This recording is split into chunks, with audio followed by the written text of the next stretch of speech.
Hola, hoy nos vamos a sumergir en uno de los periodos más intensos y contradictorios de toda la historia, el siglo XX. 100 años que, literalmente, cambiaron el mapa del mundo y nuestra forma de entenderlo todo. Para empezar, creo que no hay mejor forma de resumirlo que con esta cita. El siglo XX nos regaló avances increíbles, inspiradores, y al mismo tiempo nos mostró los horrores más profundos que podamos imaginar. Esa dualidad, esa tensión constante entre crear y destruir, ese es el hilo conductor de lo que vamos a ver hoy. Bien, a ver, miremos esto con atención. A la izquierda tenemos el mapa de 1900, ¿cierto?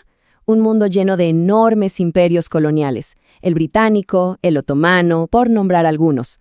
Ahora saltemos 100 años. A la derecha, ¡pum!, un mosaico de países, de estados-nación independientes. O sea, el cambio es brutal. La pregunta del millón es, ¿cómo llegamos de un punto al otro? Empecemos por el principio, entonces. Un mundo de imperios. Cuando arrancó el siglo, potencias como el Imperio Británico, que controlaba casi una cuarta parte del planeta, o la dinastía Qing en China, parecían eternas. Era un orden mundial que llevaba siglos así. Y, para muchísima gente, parecía que nada lo podía cambiar. Pero claro, por debajo de esa aparente calma, el mundo estaba en plena ebullición. Estaban surgiendo nuevas potencias industriales, como Alemania y Japón. De hecho, Japón le ganó una guerra a Rusia en 1905, imaginen el shock para Occidente. Y mientras pasaba todo eso, la ciencia y la tecnología estaban a punto de explotar. El coche para las masas, el primer vuelo, y una forma completamente nueva de ver el universo gracias a Einstein. El cambio ya estaba en el aire. Y bueno, toda esa tensión y todos esos cambios estaban por chocar de la manera más violenta posible. Así entramos a la primera mitad del siglo, la que podemos llamar la era de la gran conmoción. Es el momento en que el viejo mundo se viene abajo y las nuevas ideologías se enfrentan a muerte. Aquí es súper importante entender algo. Nada de esto pasó por separado, ¿eh? Fue como una fila de fichas de dominó. Una cosa llevó a la otra. Pensemos. La Primera Guerra Mundial destruye los viejos imperios. Ese vacío, ¡boom!, lleva a la Revolución Rusa. Luego, la crisis económica que dejó la guerra desemboca en la Gran Depresión. Y en ese caos, con la gente desesperada, ¿qué pasa? Se crea el ambiente perfecto para que figuras como Hitler lleguen al poder. El resultado final de toda esa cadena, la Segunda Guerra Mundial.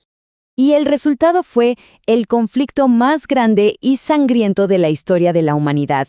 Esta gráfica apenas puede darnos una idea del costo humano, con decenas y decenas de millones de vidas perdidas. Fue una guerra que incluyó horrores a una escala industrial como el Holocausto y que terminó con el uso de un arma nueva y aterradora, la bomba atómica. Y aquí llegamos a esa contradicción tan increíble, a esa dualidad de la que hablábamos. Justo en el momento en que la humanidad demostraba ser capaz de la crueldad más extrema, también estaba poniendo los cimientos para un mundo mejor. De las cenizas de la guerra nacieron las Naciones Unidas y la Declaración Universal de los Derechos Humanos. Un intento, casi desesperado, por asegurarse de que algo así no volviera a pasar nunca más. Pero la paz total no llegó. El mundo en realidad solo cambió un conflicto caliente por uno frío. Entramos así en la segunda mitad del siglo, en la era de un planeta totalmente dividido. El planeta literalmente se partió en dos. De un lado, el bloque occidental capitalista, liderado por Estados Unidos y sus aliados de la OTAN. Y del otro, el bloque oriental comunista, con la Unión Soviética y el Pacto de Varsovia al frente. Fue una lucha ideológica, política, militar, que iba a dominar el mundo por los siguientes 40 años. Y esta división casi nos lleva al fin del mundo. No es una exageración. Durante la crisis de los misiles en Cuba en el 62, las dos superpotencias estuvieron a un pelo de empezar una guerra nuclear. El mundo entero aguantó la respiración, porque la aniquilación total era una posibilidad muy, muy real. Pero, y aquí viene otra de esas contradicciones fascinantes del siglo, mientras vivíamos bajo la sombra de la bomba nuclear, la humanidad estaba viviendo una edad de oro de descubrimientos. Desciframos el ADN, el código de la vida. La penicilina salvó a millones. Llegamos al espacio, a la luna, y se inventó el transistor, la pequeña pieza que dio origen a todo el mundo digital que conocemos hoy. Y aquí vemos una de las grandes ironías de la posguerra. Mientras Estados Unidos y la Unión Soviética gastaban fortunas en su enfrentamiento, las naciones que habían perdido la Segunda Guerra Mundial, como Alemania y Japón, tuvieron una recuperación económica que fue casi un milagro. Se convirtieron en gigantes económicos que cambiaron las reglas del juego del comercio mundial para siempre. Vámonos ahora a la última pieza de este rompecabezas, la última década. Tras décadas de estar partido en dos, el mundo de repente empieza a conectarse de una forma que nadie se esperaba. Hay pocas imágenes que definan el final de una era como esta. El 9 de noviembre de 1989 cae el Muro de Berlín, el símbolo más poderoso de la Guerra Fría. Y no cayó por una guerra, sino por la presión de la gente. Un momento histórico. Y lo que vino después fue un efecto dominó a una velocidad de vértigo. Las revoluciones se extendieron por toda Europa del Este. Alemania volvió a ser un solo país. Y finalmente, en 1991, la mismísima Unión Soviética dejó de existir. Así, sin más, la Guerra Fría había terminado.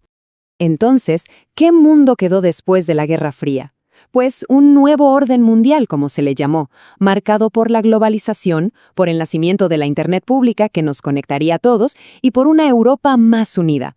Pero ojo, también fue una década de conflictos terribles y nuevos, como los de Yugoslavia y Ruanda. Un recordatorio de que el fin de una gran guerra no significa para nada el fin de la violencia.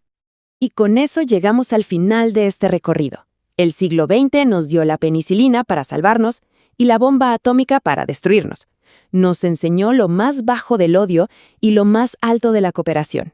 Y nos deja con una pregunta flotando en el aire. Si ese fue su legado, ¿cuál será el legado de nuestro propio siglo?